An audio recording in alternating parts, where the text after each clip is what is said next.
Okay, assalamualaikum warahmatullahi wabarakatuh. Eya from 94.7 TM Radio FM Cotabato. Kasama natin si DJ Maya, 95.9 radyo natin FM Cotabato. Okay, sir. Unang-una po, sir, ang katanungan namin, bilang Bangsamoro Human Rights Promotion Division Head, ano po yung pinaka-unang layunin po niyo kung bakit niyo isinasagawa itong inter-school debate competition ngayong araw? Waalaikumsalam. Ito ay sinagawa po natin as part of the celebration of the Bangsamoro Human Rights Consciousness Week. For this year, no? Pero nagsimula po tayo from year 2020 pa po. No? So, kaya natin po ito sinasagawa kasi under the Republic Act 1971, or otherwise known as the National Human Rights Consciousness Week Act of 2002, no? Declaring December 4 to 10 as the National Human Rights Consciousness Week in the country. Kasama po doon yung all levels of education or the institution, both public and private, shall celebrate the week in simple and appropriate ceremonies to propagate, particularly in the students, a human rights culture aims at the sustainable development in the country. So, kasama po ito sa celebration. Kasi napili po natin ang debate because debate is part and subsumed in the rights of every citizen, freedom of speech and of expression. Okay. Okay, Tony, paano po natin makakasiguro na makatarungan at walang kinikilingan yung debater natin at saka mga good speaker natin? Opo. Mention po natin na walang kinikilingan at fair po yung ating debate kasi meron po tayong criteria po na sinusunod. At yung narinig po natin yung kanilang debate, nakita po natin na lahat po sila ay magagaling, lahat po sila ay deserve manalo. Pero tayo po ay kumuha po ng mga adjudicators who are credible and may background din po about debate. So, meron po tayo sinusunod na credit.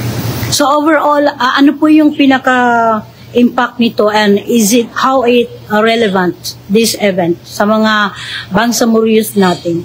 Opo. Itong debate na ito ay relevant sa ating Bangsamoro youth, no? Because other than this part of the freedom of speech and expression, ito rin po ay naging avenue to hear their voice, no? Mapakinggan natin kung ano ang kanilang saloobin at inisisip po sa iba't ibang human rights issues which are relevant. Not only in one, but as the entire country as a whole, no? So, yung ating mga estudyante po ng mga kabataan na narinig natin kung ano yung kanilang opinions at mga salutin hindi sa kanilang pagsakto nila. Yes. Sir, ilan po ba yung participante at anong mga school po? Okay. Mayroon po tayong 6 na participants, no? At in-open po yan sa social media, no? Po yung registration, no? From Facebook. So, first basis sila, nagpa-register sila. Okay. So, yung mga schools po na nagpa-register, no?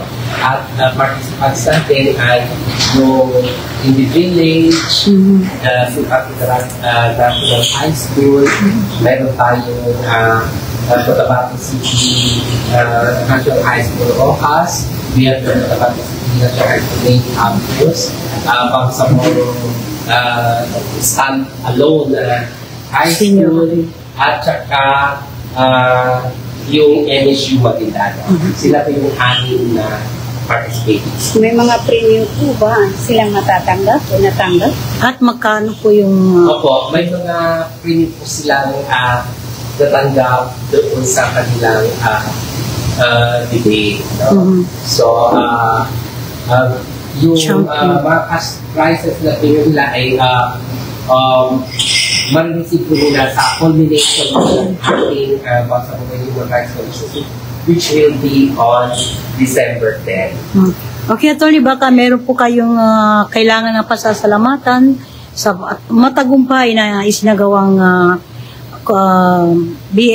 Bangsamoro Human Rights Commission Day. Okay,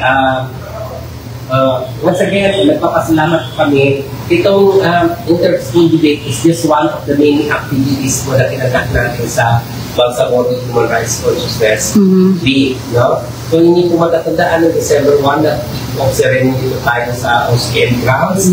At after that, ay nag-celebrate tayo ng end-bow campaign natin. Yung Rights Beyond Bar at nag-monitor po tayo. Nag-visit po tayo sa City Jail Facility for Women. No? Then, noong December 2 po ay nagkaroon po tayo ng release of grants, no? Sa mga victims of human rights violations sa SGA. Tapos, kahapon po, kung magkakaan nyo sa City Mall po, ay nagkaroon po tayo ng kalinga at karapatan. Libreng servisyo pampubliko po, legal na servisyo at saka medical na servisyo. Tapos, kanina po ay nagkaroon po tayo ng inter-school day. So, hindi lang po dito sa mainland or sa region yung ating celebration kasi ang ating mga provinces po, no? Kasama na po ang island provinces ay nasa-celebrate dito sila ng Bangsamoro Human Rights Consciousness Week.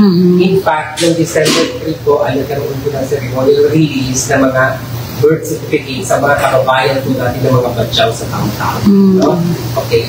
So, maliban dyan po, ang pinaka-culmination po natin ay sa December 10 kasi yung International Human Rights Day. At magkakaroon po tayo na culmination sa Okay, sir. Maybe wala na kaming ibang katanungan. Libang kung meron kang imparting words para sa ating mga Bangsamoro dito sa region. Opo. Ang ating message ko sa mga Bangsamoro po tayo sa ating region, ang karapatan-patang po yung human rights ay hindi lang naman during the Bangsamoro Human Rights Week. Okay. Pang-araw-araw po yan ang karapatan natin. So, kung mayroon po tayong mga katanungan or di kayo mga human rights concerns, pwede po tayong pumunta sa iba't ibang offices ng human rights. No? Dito sa BARM, meron po tayong 7 provinces. So, Maguindanao del Norte, Maguindanao del Sur, SGA, and Cotabato City. Meron tayong Lanao del Sur, meron tayong Basilan, Sulu, and Tawi-Tawi.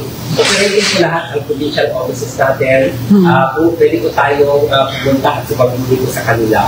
At kung nagkataon naman po dito tayo sa Cotabato City or may mga issues tayo tungkol outside BARM, nandito rin po ang BHRC Regional Office na matagpuan sa BGC, Bangsamoro Province.